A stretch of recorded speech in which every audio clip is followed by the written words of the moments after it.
We have many things we would like to cover in the coming weeks, but I think this evening, perhaps you could tell us first a bit about your own background, and then if you can share with us how you came to know about Sri Aurobindo and Mother.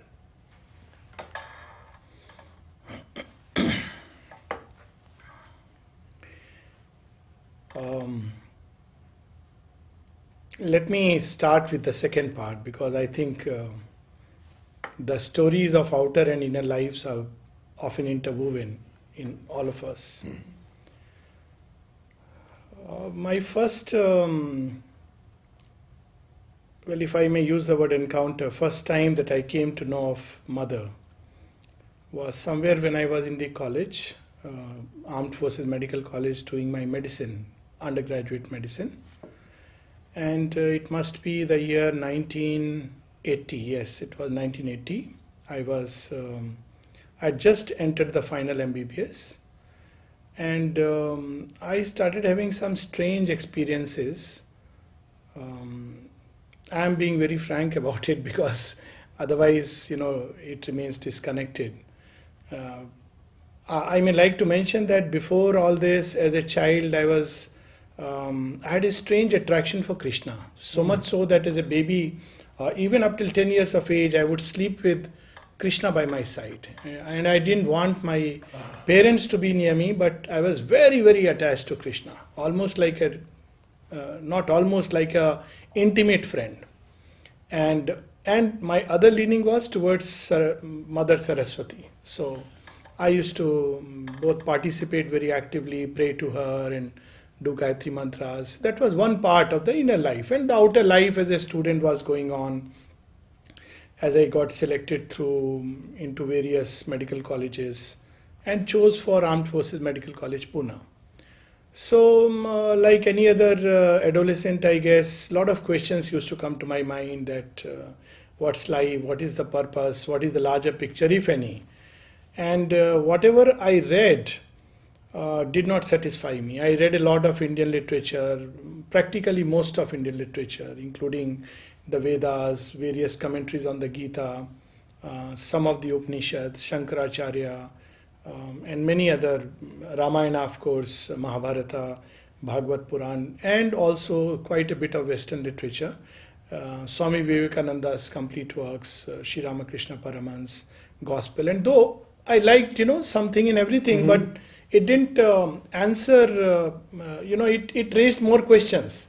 Like, the karmic theory, that what is it that we do something in a previous life and get punished or rewarded? It's kind of absurd. We don't even get to know why this is happening. So there were many questions. Then moksha appeared a very selfish thing. At the same time, if there is no divine, then the whole thing appeared absurd. So all this was going on. And at that point, how old were you at that time? All this adolescent, somewhere between 15 to 20. And many, many things. Like I would take walk with an intimate friend every day, and we would share many such thoughts. So all this was going on, while on the outer side, my medical studies, which were, at least I found them fairly easy enough. And that was one part of it going on. I used to be very fond of movies, so all this was the outer life, I guess, like anyone else. And then in my final year MBBS, for 15 nights continuously, every night I used to have what I now know, or after a few years I came to know, as an out-of-body experience. So I would suddenly, experience as if my spine was twisting and turning like a rope. And there would be a kind of sound associated with it, and suddenly then, after a while, I am projected into a different dimension where I would see there is a path, and on the left side there is a man who is approaching me, a fairly old man, something like, a poor man. But he never, it was not fear or anything that induced, neither pity nor fear. And on the right side, I would see the image of a goddess seated on a white lotus. And I instinctively called her as Mother Saraswati, because that's how I associated her. And this happened for 15 days. So, to reconnect with the story, it went on for 15 days, every night, and then for a few minutes this would last, and then I would get back into the body, and suddenly there would be this heavy breathing, and I would wake up. Now, though I was very happy to see Mother Saraswati, but frankly, I didn't know what sense to make out of this. It was my first concrete encounter with what can be called as the other world in a very concrete way, objective way. But I also, felt that is it because, I'm in the final year, I'm reading all these things. So all kinds of paradigms came into my scientific mind. But then after 15 days, this stopped. So this was one part of the journey, and it remained nascent. It went in the background. And frankly, I didn't pay much attention to it. Till much later, I got to see my first photograph of the mother. And then I realized that, one whom I had thought was Mother Saraswati was actually the mother. So it was a great discovery. Beautiful. So this was something very, very beautiful. And then for 2 years there was nothing, or rather for 1 year there was nothing. But again, toward the end of my internship in Kolkata, I had a very religious background, but nobody who knew about Mother and Sri Aurobindo. My parents had a lot of faith in divine, and my father was a man of faith. So I always say that, from a heredity point of view, he gave me the best heredity possible. He didn't leave much money, but he left faith, which was wonderful. So again, once in Kolkata, some of us friends, we had just gone out to the city to see some movie. And I just felt, no, I am not in a mood to see a movie. I'll get back to the hospital. So I was doing internship. And as I was returning, I just saw a place where it was written some painting exhibition. So I walked in to see a painting exhibition, but they told me it's over. So I just walked into the place just like that, like a casual visitor. And I walked into the courtyard where I saw the bust of Sri Aurobindo. And it happens to be, the place where Sri Aurobindo was born. Again, I had no clue about it as I went there.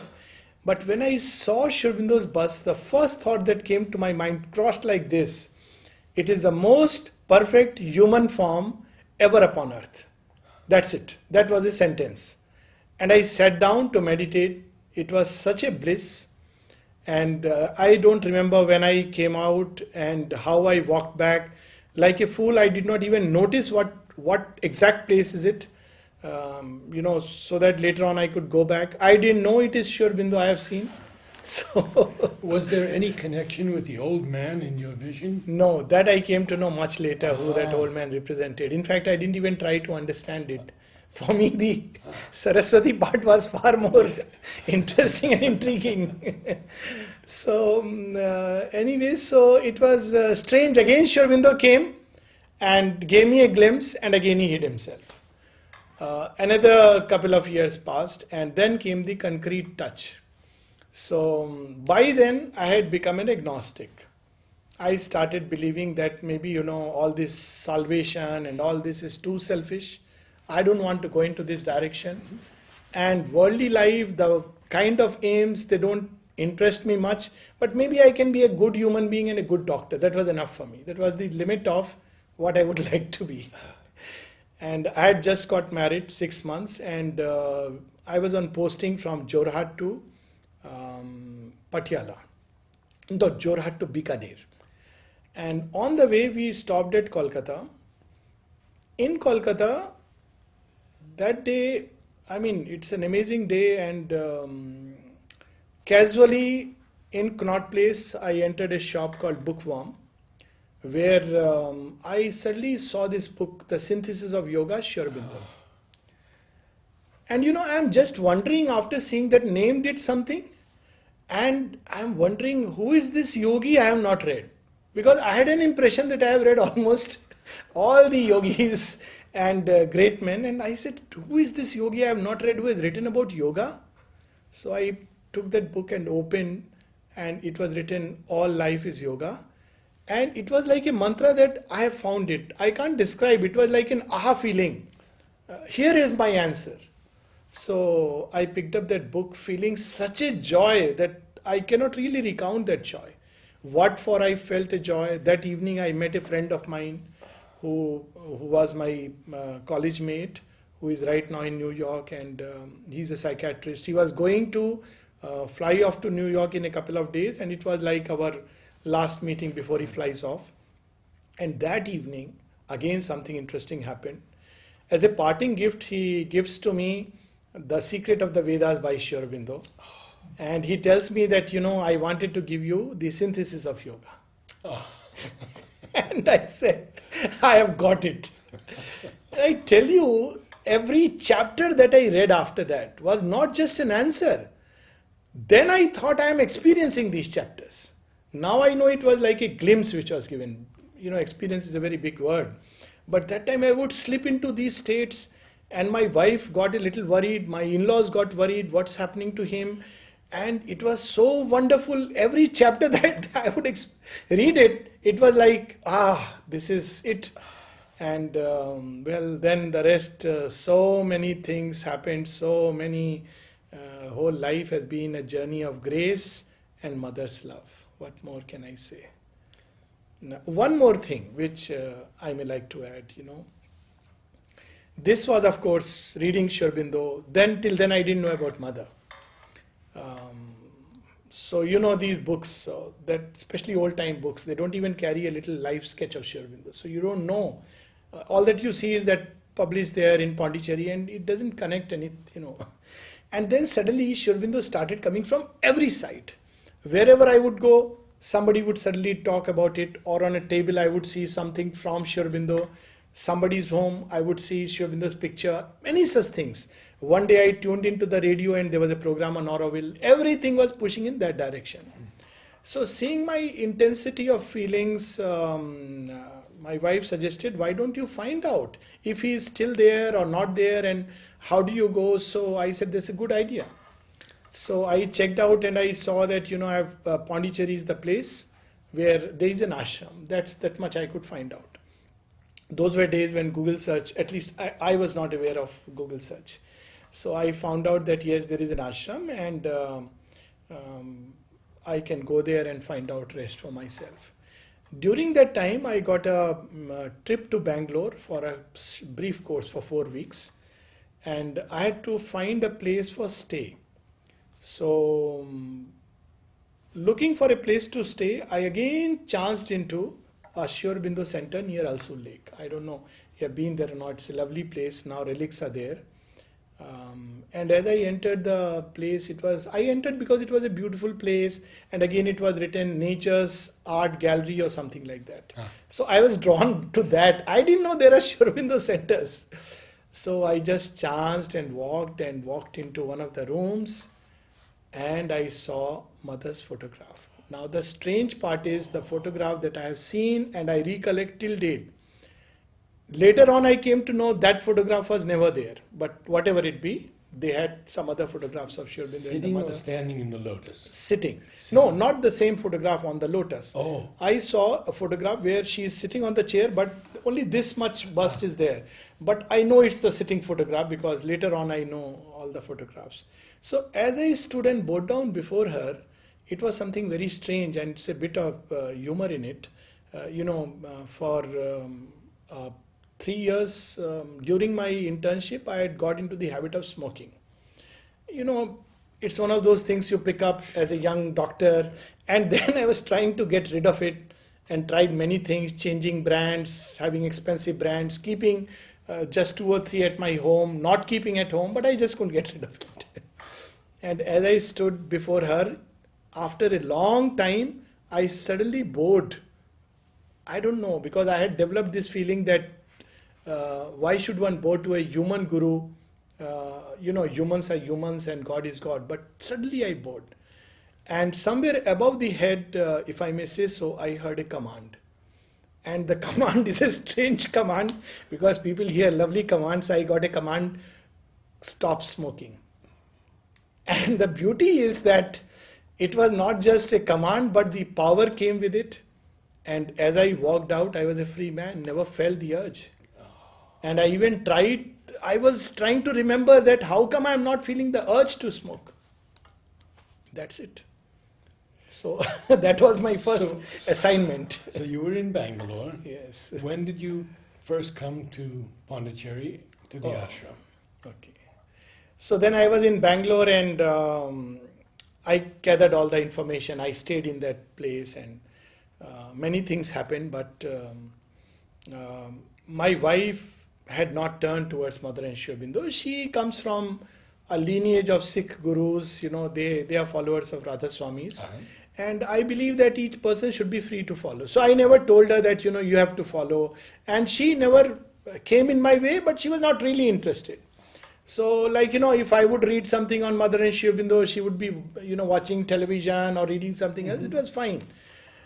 But on our first marriage anniversary, so as I said, after 6 months, I came to know of the book. Within few months, I came to Bangalore, another 3-4 months. And on our first marriage anniversary, when I was in Bangalore, she said, okay, let me also come and join the Swadhyaya session with Dr. Maheshwari. Dr. Maheshwari had come there. And while he started reading on the mother, from the mother, she had an amazing experience of seeing the mother everywhere.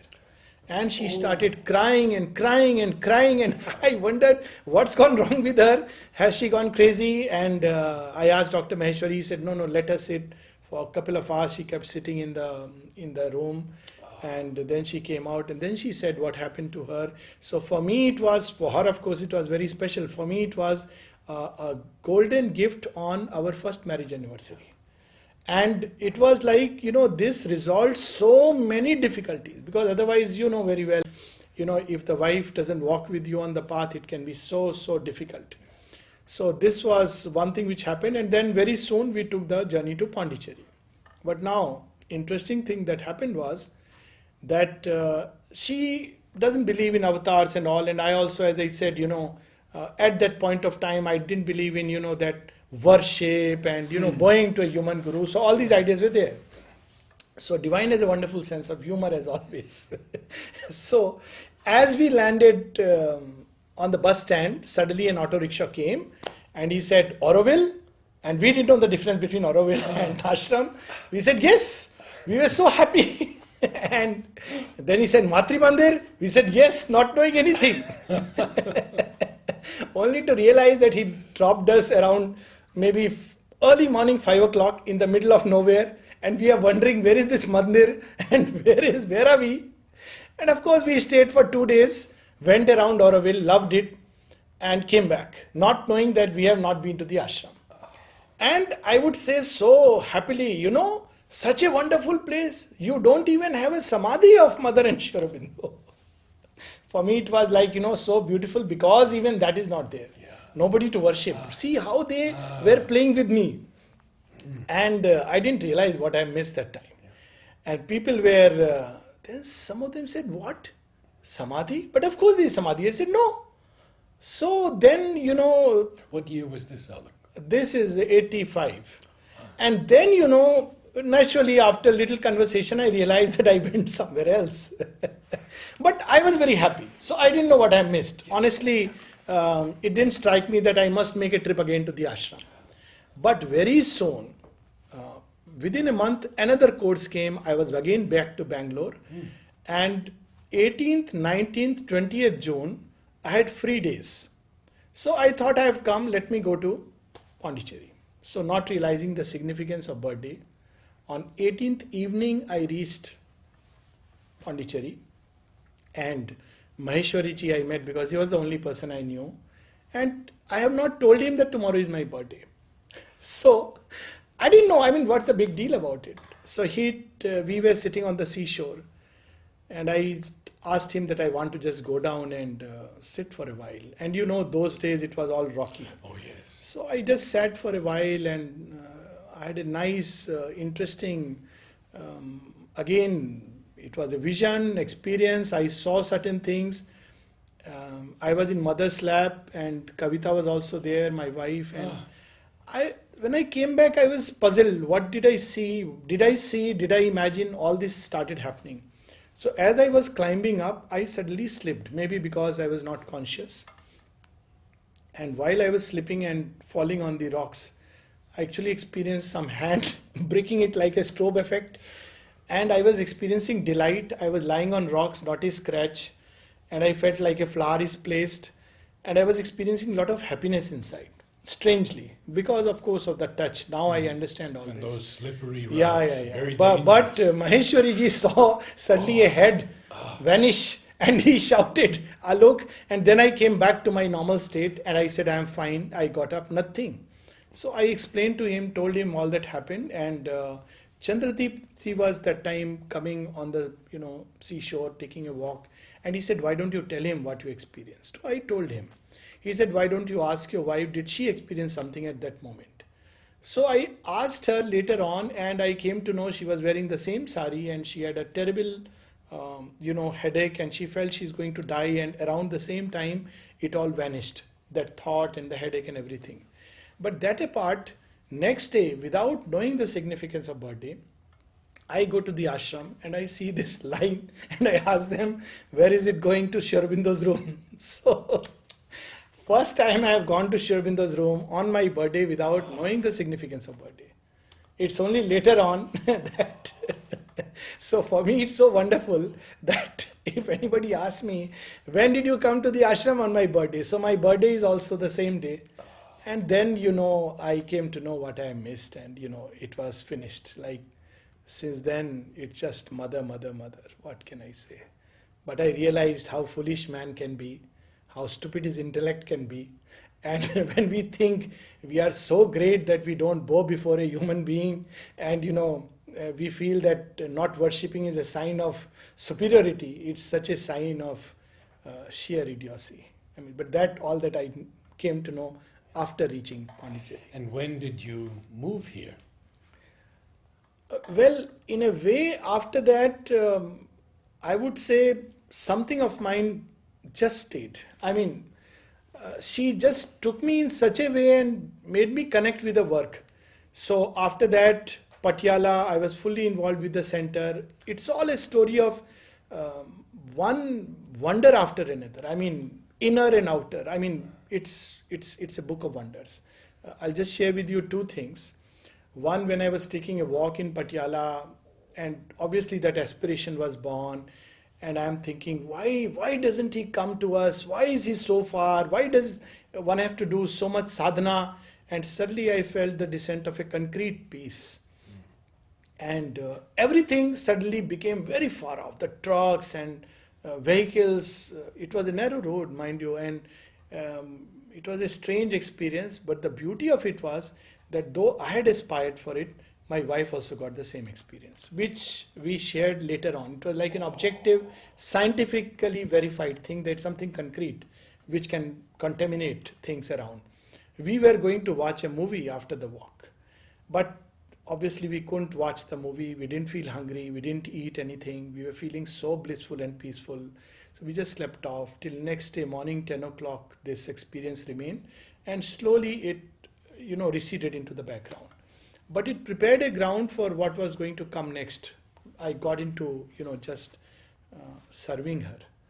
And she put me in so many ways, so much so that I started wondering whether I should do it or not. And I prayed and prayed that give me a sign that I am meant for this kind of work. And I had a very clear, experience with mother, direct mother coming and blessing. It's a long thing. The nature of work, what it is to be done. And then it was no looking back, and it was like some way or the other I was connected to Ashram. I would come 3 or 4 times a year, all my leave, so much so that I would frankly tell lies to my parents that, I don't have leave, because otherwise they expect me to come there. We had many funny things in the process. I have done, they wanted letters every week, so if I would send from Pondicherry, they would see it. So I would write letters, weekly letters, leave it with my friend who would post it every week so that they know I am fine. Luckily there were no telephones to inquire too He much. was posted From Bangalore to Pune, so Pune, various yeah. places I went around, and I would just come here, and it was like, this is it, and everything else became secondary. And obviously, everybody in our life, both my side and parents, wife's side, they all obviously didn't appreciate it. I mean, they were fine that you're following a spiritual path, but it's like being crazy that, my parents would say, we have so many gods. Okay, Sri Aurobindo is a rishi, but why do you have to think of going to Pondicherry, settling there? Because all this started then and there. Yes. But I tried to get release, and even my superiors told me that, look, we have given you have such a brilliant background, such lovely marks, and we have been giving you 9 out of 10 in your annual confidential reports. How do we recommend that you get released from service? But then, it happened, and it happened after many years. Meanwhile, Yuyutsu got admission, my son. I see. So she and Yuyutsu shifted here in 1995. But I had to be around for still another 7-8 years. Oh. Eventually in 2003 I came here for good. But before that I was so much involved with the work. Namha, going out with talks, workshops. In Delhi I was fully connected with the ashram and the work. At one point of time, Taradi told me, you stay here, you live here, and go for work from here. So they just made sure that wherever I am posted, my life was Mother and Sri Aurobindo. And that's because of her grace. Otherwise, I can't imagine such postings where, and I was thrown into the work. So, in a sense, I was rooted here. Who did you know of any of the elders in the ashram? Did you tell us a little bit about that? Well, I didn't know. Frankly, I mean, I didn't know anybody. The first one I came to know is Dr. Maheshwari, as I said, on our first marriage anniversary. Yes. By then I had already turned. But in my dream, I have seen, I have been taken by Nolnida, wearing pajama and a shirt. I didn't know he's Nolnida. Later on I came to know. To show the inner ashram. And all that he told me, some people are here, not there, some are there. I thought it's an answer to my query that why am I outside? But later on I came to know he has written about the inner ashram and the outer ashram. Yes. And I was reading Mother and Sri Aurobindo like anything. So they were my world. Even for my MD exams, I am reading Mother and Sri Aurobindo. I finished their works, finished Nalnikant Gupta later on. Every work possible, which was available that time. I mean, it was like a fire. And then the first person I think I met was Dyuman Bhai, and it was very strange. Later on I came to know we shared the birthday, and later on also there was an exchange of greetings. But I remember standing in the queue, and suddenly he came and held me by the hand and took me to his room. He said, I like you very much, come with me. And I just didn't know who is he. But that was nice. I mean, it was a nice feeling. And he gave me, the mother in Sri Aurobindo's facsimile writing, which he used to give. Then he gave me one, Mother in Sri Aurobindo's, those, special folders which were made, I think, on Mother's centenary. And 3-4 times he has done this. And then there was no further interaction. He would give me. And once he asked me a little bit about myself, and I said I'm with the Air Force. Oh, I like it very much. That was it. And the other person I came to know was Champaklalaji, and that I had very, very beautiful experiences because I had a time to be with him for 1 hour a day for almost 20 days. And that was amazing. So many things. I mean, we all know who he is. But my first encounter with Champaklalaji was when we went for Sri Aurobindo's room darshan. By then, we had started coming. And then I remember they asked me Champaklal also because, there was that place where he used to also be there, and there used to be something like a Champaklal darshan, and they would write C, Bansidharji. I said yes. So till then I didn't know. That was my first encounter. So after Sri Aurobindo's room darshan, we went into Champaklalaji's his darshan. And as I stood in front, he, I am told, did not allow to touch his feet. Both of us touched his feet, and it was amazing. I mean, if I may use a modern phrase, mind blowing. It was like it's not a body but all light. Both of us felt it. My wife burst crying, and I felt that everything vanished except a point in the center of my heart. There was no other eye. So, and then he gave those flowers and blessings, and again, whole day, no appetite for anything, just bliss and peace. That was my first encounter. Apart from them, I haven't really met anyone much. I mean, later on, I came to know many seniors, Arbinda, but not Nolida, as I said, in fact, 3-4 times I have had. Yes, so I didn't meet anyone of that generation. But he was already gone when he gave you the experience. Yeah, he was already, The body was gone. I think so, 86. 86 Yes, he yes, left, yes, yes. yes. This experience I had in 87, if I'm not mistaken. Around 87, because I remember the New Year music. So so some of these people I met later on. Of course, anyone coming from the ashram would come to our place, stay there, even have dinner there.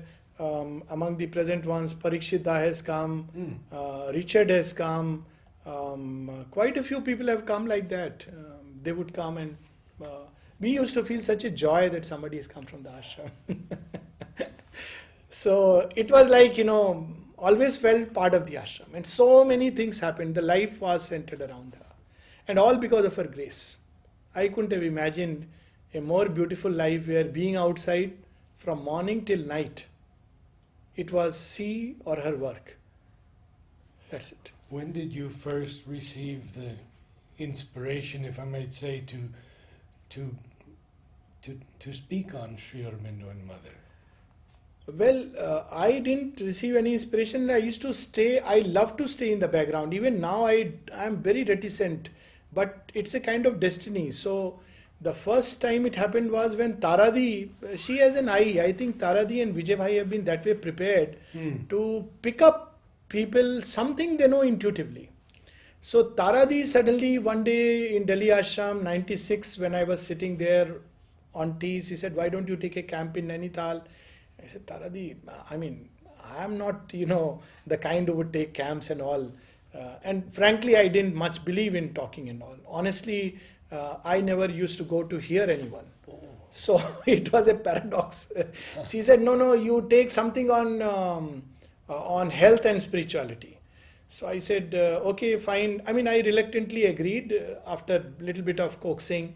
And myself and Dr. Anand Kumar, another friend from All India Institute. So jointly we took a camp. It was called a spiritual way to healthy heart. And then she said, no, on Sunday also, why don't you give a talk one of the Sundays in the ashram? So I started it.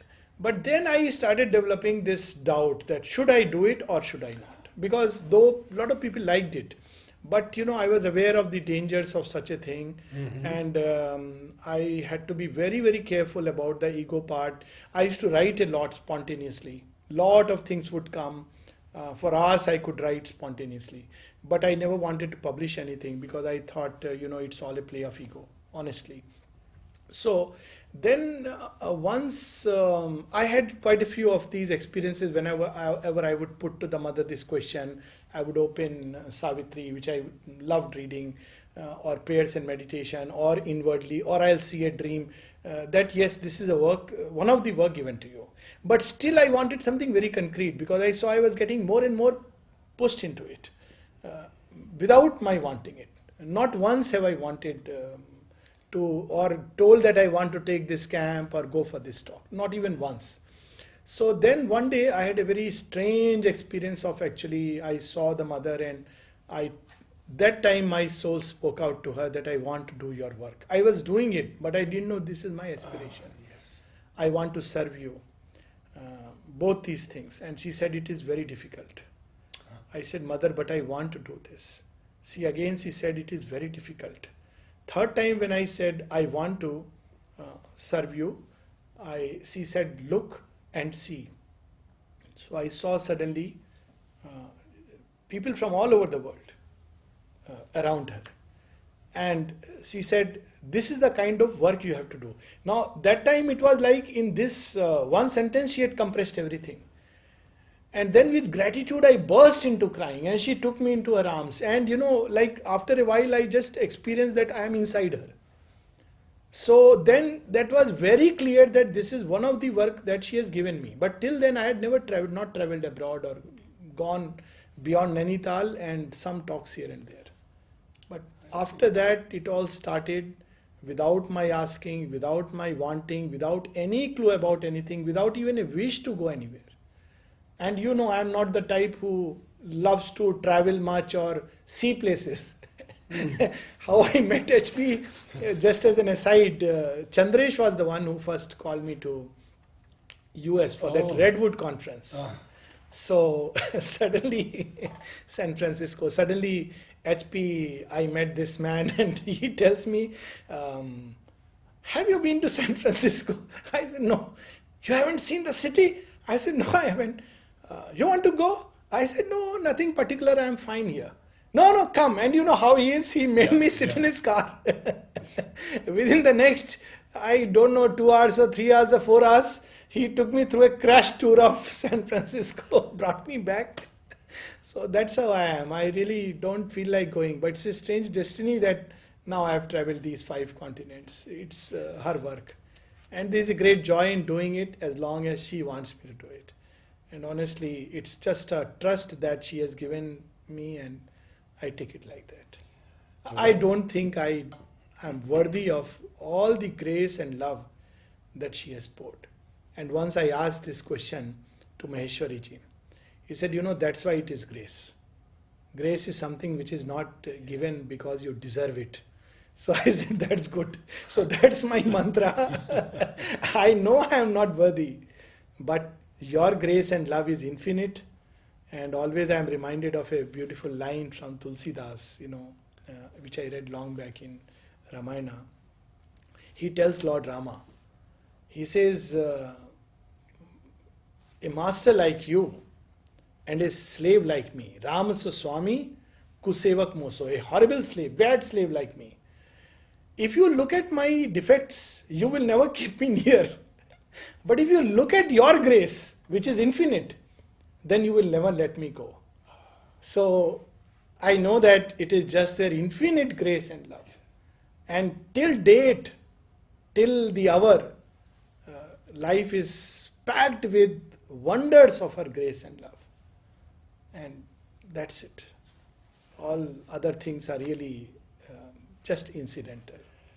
You haven't really mentioned anything about experiences with Sri Aurobindo. Were there any? Oh, quite a few. Please, And, whatever you could share. I'll share one, though this is not the peak experience. The peak experience is too intimate to share. It's amazing. Yeah. But I'll share another one where I was in Sri Aurobindo's room and Sri Aurobindo was walking with his fractured leg. And I am also there. Now, I've tried to mentally think, could I be one of the attendants? But it doesn't fit. So, I've tried this exercise because he was in his room with the fractured leg and he had put his arm around me and it's like he's walking. It's like, to use a stupid mental image, I'm supporting him to walk, which is absurd obviously because he's supporting all of us. But sometimes the divine in his Leela has this mood also. So then he goes and sits on his bed.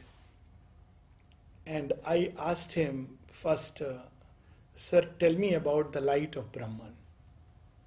I have addressed him like this, sir, tell me about the light of Brahman. And then he told me something. That part is not, Yes. And then I asked him again the same stupid question, Lord, why there is so much grace on me? And suddenly his face changed and he said, never question grace, just receive it. Never question grace, just receive it. So I have, after that, never tried to understand why there is so much grace. And I know it is with everyone. So one thing which I have tried my best, I really believe this grace is with everyone. Nobody is deprived of this love and grace. So I can't even say that it's true that initial couple of years I used to try to find and like an idiot feel that is there something by chance special about me? Till they knocked my head, put me back to senses. Don't even entertain such a thought remotely. Because grace is grace. And what are we human beings? If I really look at their infinity, it's like I give this simile sometimes in my talks. We are like straws floating on the ocean of their love. They carry us. So it's just grace. So quite a few experiences with Sri Aurobindo and the mother, both. Well, you are wrapped in their grace. Just that. I mean, in one word, it is grace and love, mother's love. And I only feel if I could love her even with a fraction of that love, and I have only this one aspiration that, frankly, I mean, supramental is wonderful because it gives sense to the world to that extent. But that's not what I aspire for, supramental or transformation or any of these things. I just want to live for her and serve her for lives after lives. Till my last breath, I want to be conscious of her. And I don't mind coming again and again 1,000 times. But from the first moment, this is my condition. I have put it to her. I know it's a difficult condition, but for the divine, nothing is impossible. That from my moment of birth, I want to be conscious of you. I don't mind coming 1,000 times. Long back, I wrote a poem. You know, I do write poetry, Hindi and English. And it started like that. 1,000 times shall I return from distant lands of sheltering sun, till every dust and every grain is molded into the perfect one. So this was published in Mother India also, long back. This was the first English poem after I turned towards Mother India. So that's my aspiration, to come again and again. Serve her and love her with all my being. Well, it has been a deeply inspiring evening, and I hope that next time perhaps we could take up something on Savitri. Yes, it's a joy. Thank you. Thank you so much. It's not about just sharing and recounting. Yes. You bring back all those states. Once again, you feel the same contact, the same embrace, which anyways is there, but it becomes concretized. So thank you so much. Thank you, Sushil.